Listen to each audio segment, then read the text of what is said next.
आज आपण बनवणार आहोत ओल्या नारळाचा मस्त असा रसरशीत आणि अगदी तोंडात टाकताच विरघळणारा गोडाचा पदार्थ. एकदम नवीन आणि वेगळ्या पद्धतीचा असा हा पदार्थ आहे आणि मला खात्री आहे की नक्कीच हा पदार्थ तुम्ही कधी खाल्ला नसेल किंवा बनवलासुद्धा नसेल. आणि सध्या नारळी पौर्णिमा जवळ आलेली आहे, रक्षाबंधनसुद्धा आहे. मग अशा वेळेला जर का तुम्ही हा पदार्थ बनवला तर खाणारे नक्की तुमचं कौतुक केल्याशिवाय राहणार नाहीत. अतिशय साधा सोप्पा पदार्थ आहे, खायला सुद्धा तेवढाच चविष्ट आहे. नमस्कार, सविताच किचनमध्ये सर्वांचे खूप खूप मनापासून स्वागत. तर आता हा पदार्थ बनवण्यासाठी इथे मी 1 वाटी असा बारीक रवा घेतला आहे. एक गोष्ट लक्षात ठेवा, हा पदार्थ बनवताना आपल्याला सगळं साहित्य एकाच वाटीने किंवा कोणत्या तरी भांड्याने मोजून घ्यायचं आहे. तर इथे मी 1 वाटी असा बारीक रवा कढईमध्ये टाकून घेतलेला आहे. हा पदार्थ बनवण्यासाठी आपल्याला बारीक रव्याचाच वापर करायचा आहे.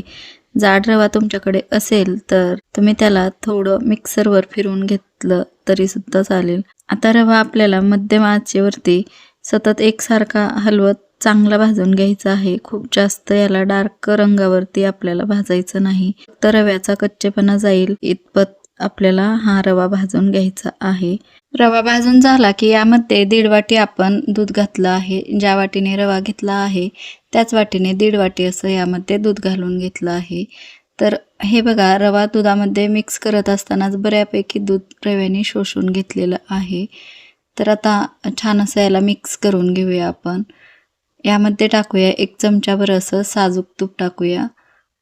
साजूक तूप 1 चमचाभर आणि इलायची पावडर अर्धा चमचा अशी टाकून घेऊया. साखरयुक्त इलायची पावडर टाकूया. आता यानंतर काय करायचं, आपण हा पदार्थ ओल्या नारळापासून बनवतोय त्यामुळे इथे बघा मी 1 वाटी ओल्या नारळाचा खीस घेतला आहे. ओल्या नारळाचा वरचा जो काळसर पाटीचा भाग असतो तो पिलरने काढून टाकायचा आणि टाकलेला आहे. त्याचे मध्यम आकाराचे तुकडे करून मिक्सरवर फिरवून याचा मी किस तयार करून घेतलेला आहे. जर तुम्हाला नारळ खोवून घ्यायचा असेल तर खोवून सुद्धा घेऊ शकता. आता याला छान असं आपल्याला मिक्स करून एकजीव करून घ्यायचं आहे. ओल्या नारळाचा किस यामध्ये घातल्यानंतर या मिश्रणाला आपल्याला खूप जास्त परतायचं नाही आहे, तर फक्त याला व्यवस्थित आपल्याला मिक्स करून घ्यायचं आहे.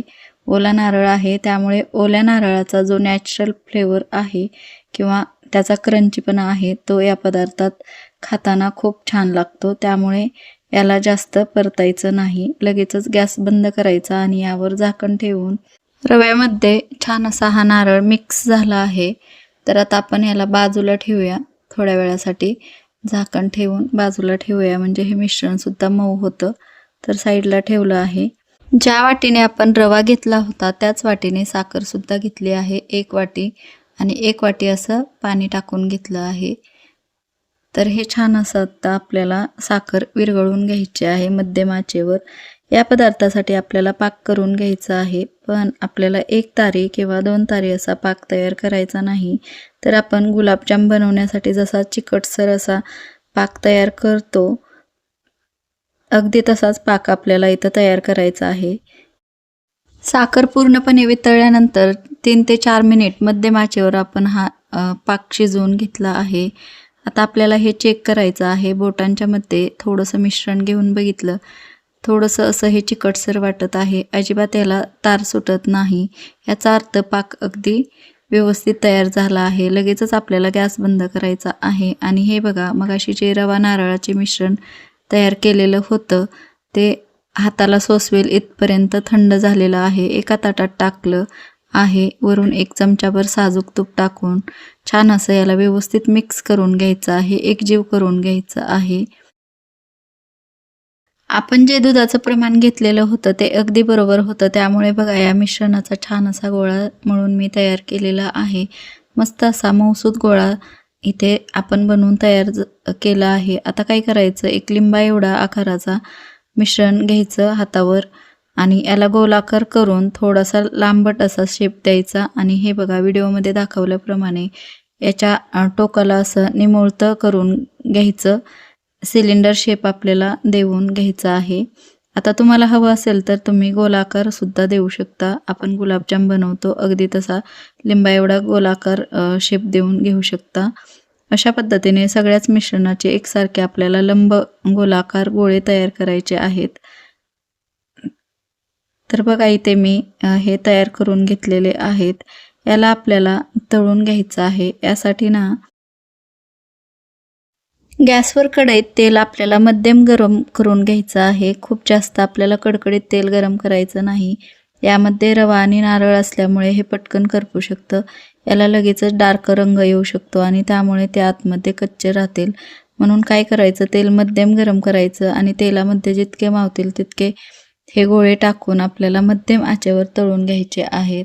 याला लगेच झाऱ्यासुद्धा लावायचा नाही, कारण यामध्ये रवा आहे आणि जर का तेलामध्ये फुटलं तर तेल खराब होऊ शकतं. त्यामुळे झाऱ्याला थोडंसं जाणवू लागलं की थोडंसं तळलं गेल्यानंतर याला आपल्याला हलक्या हाताने या गोळ्यांना छान असं खालीवर करून घ्यायचं आहे, म्हणजे सगळ्या बाजूंनी हे व्यवस्थित तळलं जाईल.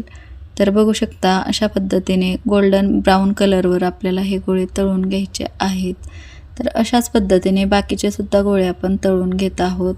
तेल जास्त कडकडीत गरम नसावं, मध्यम आचेवर आपल्याला तेल गरम करून घ्यायचं आहे. अजून एकदा दाखवते आहे तुम्हाला.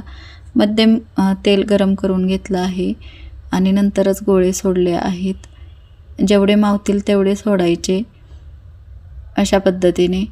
तर याला व्हिडिओत दाखवल्याप्रमाणे आपण अशा पद्धतीने आकार बनवून घेतला आहे. पण तुमच्या आवडीनुसार तुम्ही गुलाबजामसारखा आकार देऊ शकता किंवा सिलेंडर शेपमध्ये देऊ शकता किंवा अशा पद्धतीने टोकानी मोळती करू शकता. तर मध्यम आचेवर आपण पहिल्या बॅचप्रमाणेच हे तळून घेतलं आहे. थोडा वेळ झाऱ्या न लावता थांबवून नंतर थोडंसं 1 मिनिटभर थांबवून नंतर खालीवर करून हे गोळे घ्यायचे आहेत, म्हणजे फुटत नाहीत, तेल खराब होत नाही. तर पाहू शकता छान असं गोल्डन ब्राऊन कलर आला आहे. पहिल्या गोळ्यासारखेच आपण हे गोळेसुद्धा तयार करून घेतले आहेत, तळून घेतले आहेत. बाकीचे पण ह्याच पद्धतीने तळून घेत आहोत. तर पाकसुद्धा थंड झाला आहे आणि हे गरम गोळे आहेत, तर हे गरम गोळे यामध्ये टाकूया. पाक मात्र थंड आहे, त्यामुळे गोळ्यांमध्ये छान असा पाक मुरला जाईल.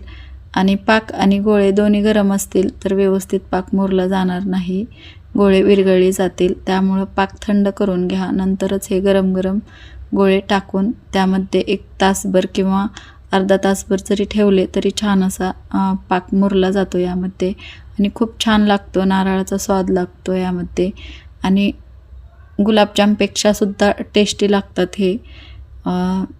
ओल्या नारळाचे गुलाबजाम म्हणता येईल याला.